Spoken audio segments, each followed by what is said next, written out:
मियाँ साहब, अभी कब्ज़ों की बात हो रही थी, पता नहीं मुबैना कब्ज़ों की बात हो रही थी, मगर एक और बहुत बड़ा कायनाती बल्कि ग्लोबल कब्ज़ा, उसकी ज़रा आज बात करते हैं। और आज आपसे ये बात करेंगे, हम डिस्कस करेंगे, बल्कि इसकी वजाहत करेंगे मियाँ साहब कि आखिर क्या हुआ, डीप सीक ने किया क्या, और उसके बाद हम नेतान्याहू पे भी आएंगे, ये स्टोरी भी हम करेंगे। मगर पहले हम ये स्टोरी देख रहे हैं। मियाँ साहब, बात ये है कि आखिर रैटल क्यों हुआ, ये अब आपको मैं बताता हूँ। तो 15-20 साल पहले बड़ा शोर होगा था, आप साफत में थे या नहीं, मैं था, कि जी एक पेटेंट होता है, एक कॉपीराइट होगा, जो चीज़ इन्वेंट होगी वो जो है उसको कोई और, ये टेक्नोलॉजी पर कब्जा था।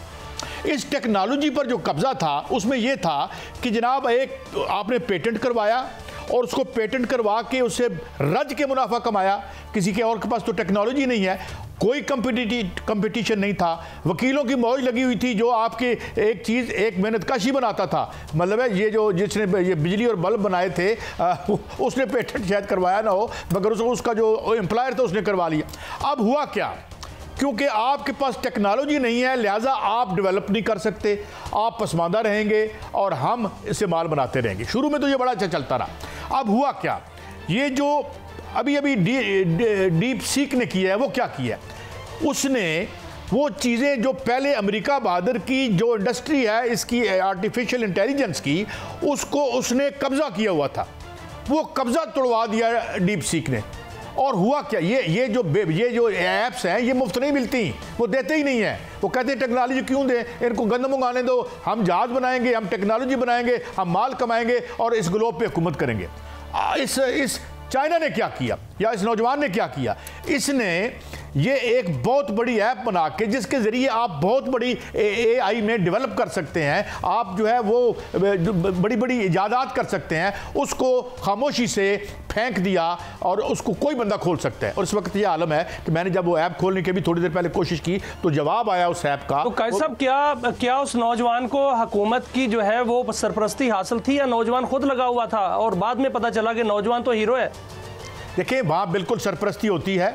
जो चाइनीज़ सिस्टम है वो अमेरिका के सिस्टम से इस लिहाज से सरमायादाराना निज़ाम होते हुए मुख्तलिफ है कि वहाँ के स्टेट के कंट्रोल हैं, उनका जो प्राइवेट सेक्टर भी है वो जवाबदेह होता है। अभी तो जैक मा आ रहा है, जैक मा एक नई ऐप लेके आ रहा है।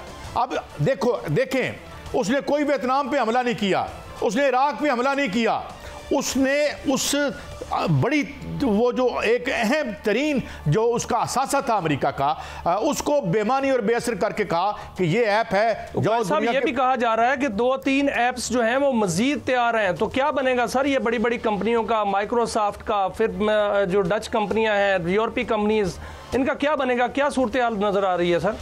देखें, तारीख में चाइना एक हवाले से तो ये बहुत हवालों से याद रखा जाएगा, 1949 के इनकलाब से लेके अब तक जो तब्दीलियां वहाँ आई, बहरहाल याद रहे हमसे 2 साल बाद ही वो आज़ाद हुआ था और वो आज कहाँ है। मगर उन्होंने ये जो टेक्नोलॉजी पर कब्जा था, जिसकी वजह से भूख थी, जिल्लत थी, मुल्कों को जो है उनको डेवलप नहीं होने दिया जाता था, उनके ये जितना जो वाशिंगटन कंसेंसस था जिसके ज़रिए ये पूरी दुनिया में इन्होंने एक माशी जबर जो है वो जारी और सारी रखा। साहब ये तो टेक्नोलॉजी की जंग है और चीन जो है वो इसको वार कर रहा है अमेरिका पे, यूरोप पे, अब इंडिया भी कह रहा है, वो भी आ रहा है। हम टेक्नोलॉजी पे कहाँ पे हैं सर, क्या हम भी कहीं हैं कि नहीं? हम तो मलक रियाज साहब तक ही हैं, मतलब आप देखें ना। हाँ, लेकिन जो हमारे बच्चे हैं, जो हमारे यहाँ पे थोड़े जो यहाँ तो व्हाट्सएप बंद कर देते हैं, यहाँ तो इंटरनेट नहीं चला रहे होते और किन बेमानी बातों में लगे हुए हैं। आज हम अगर इस ऐप का इस्तेमाल करें, हमारे यहाँ बेशुमार टैलेंट है, सरकारी सरपरस्ती कोई नहीं है, हाउसिंग सोसाइटियाँ बनाई जाओ, ये काम होता है। आप देखें, आप वो इंडिया देखें, इंडिया क्या कर रहा है सरकारी, और वो माइक्रोचिप में जा रहा है, वो जो इस वक्त दुनिया की सबसे, यही तो खेल है सारा। ये जो ताइवान की लड़ाई थी वो क्या थी, ताइवान के हवाले से, क्योंकि 90% माइक्रोचिप्स वो बना रहा था।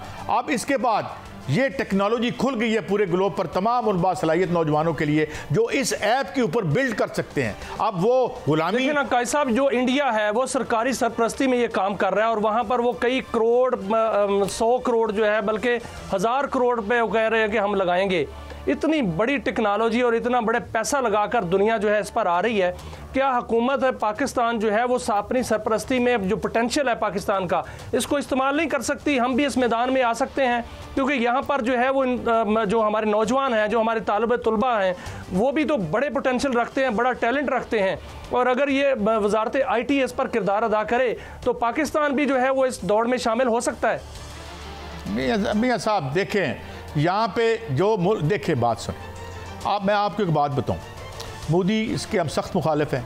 बोल्सोनारो आया, जितने ये जो डिक्टेटर नुमा लीडर आए जमहूरियत के नाम पर, जहाँ जहाँ आए हम उनको सपोर्ट तो नहीं करते, मगर आपने आज स्टोरी देनी थी, हम कल आपसे ले लेंगे। ये जो आज तोशा खाना आया है यार, इनकी कोई प्रॉपर्टियाँ, मोदी को जो मर्जी कह लें आप, मैं उनका बहुत नज़रियाती मुखालिफ हूँ, जो वो हिंदू था और वो जो ला रहे एक सेकुलर मुल्क ठीक था और आज़ाद ख्याल मुल्क था वो, मगर वो लंदन में रहते हैं, लंदन में उनके उनके उनके उधर उधर। यहाँ हमारे लीडर जो हैं, हम इस धरती को अपनी धरती समझे तो फिर बात है ना। हमारी तो धरती यही है, हमने तो इसी मिट्टी में दफन होना है। हमारे पास तो अफगानिस्तान का वीज़ा भी नहीं है मियाँ साहब। तो ये मसला है कि वहाँ पे ये जिसे कहते होते हैं ना, डॉक्टर इकरामुल हक कहते होते हैं, कंप्रेडोर बुर्जुआजी है, वहाँ की कम से कम बुर्जुआजी भी नेशनलिस्ट है, मुल्क का सोचती है। लेकिन साहब, टेक्नोलॉजी में अगर हमने आगे जाना है तो फिर ऐसा भी तो करना पड़ेगा ना। जो इंडिया में अगर IT मिनिस्टर है वो मोदी का रिश्तेदार नहीं है, ना चाइना का IT मिनिस्टर जो है वो शी जिनपिंग का रिश्तेदार है, ना अमेरिका में ट्रंप का रिश्तेदार है।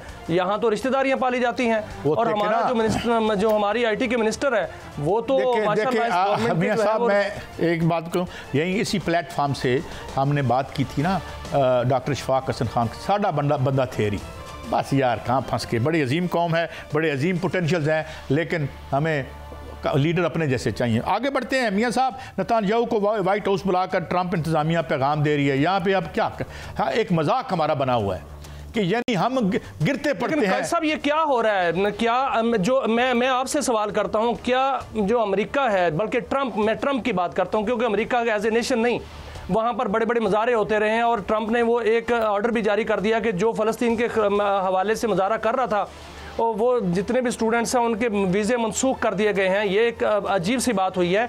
क्या ट्रंप जो है वो जो पहले पॉलिसी लेके उसने इलेक्शन लड़ा था उससे बिल्कुल यू टर्न ले लिया है कि वो बिल्कुल इजराइल की गोद में बैठ गया है? वहाँ एक मफरूर जो जंगी मुजरम जो है नेतन्याहू, उसको अपने वाइट हाउस में बुलाकर जो है ग्रेटर इसराइल की तकमील करना चाह रहा है। देखिए मियाँ साहब, बात यह है कि गुआंतानामो बे में बहुत से पाकिस्तानी भी जाएंगे, 30,000 लोगों की जेल बना रहा है वो। ठीक है, उसका मुल्क है भाई और उसके पास हुक्मरानी भी है, मगर हम कहाँ हैं? हम जो है बजाय अपने अवाम को एम्पावर करने के, हम जाके उसकी खुशनुदी के लिए, कभी अपोजिशन कहती है जी कि हम वहाँ पे लॉबियस्ट लेके आए हैं, कभी उधर से कोई शेडी से बंदे आ जाते हैं, अगले दिन हमें उसकी भी एम्बेरसमेंट होती है, कौन सन तो कौन नहीं सन। I don't know, I don't want to dwell on that, क्योंकि मेरा अच्छा। अब ये Trump administration to cancel student visas of pro Palestinian protest, और वो तो ये कह रहे हैं, उन्होंने ये फरमाया है कि नेतन्याहू जो कि एक मफरूर है। मैं एक खबर आपको देता हूँ, पोलैंड में कुछ दिन पहले वो जो हॉलोकास्ट हुआ था, वहाँ पे ऑश्विट्ज़ एक जगह है जहाँ पे बहुत बड़ा एक गैस चेम्बर थे जहाँ बहुत से यहूदियों को, बेगुनाहों को मारा गया था, तो उसकी मेमोरियल था। तो उसने फ़ोन करके पहले जो पोलैंड के प्रेसिडेंट से कहा कि यार मैं गिरफ्तार तो नहीं हूँ, क्योंकि जो इंटरनेशनल क्राइम कोर्ट है वो उसका मतलूब है, मफरूर है। हमने वो वेस्ट में है, यहाँ हमने नहीं किया उसको। सर काजी साहब, आपने यही कहा, आपने कहा कि हम कहाँ हैं। मैं आपसे सवाल करता हूँ कि अरब कहाँ हैं? क्योंकि जो अरब जो हैं वो उनको उस इलाके का कस्टोडियन होना चाहिए, लेकिन अरब कहाँ हैं सर?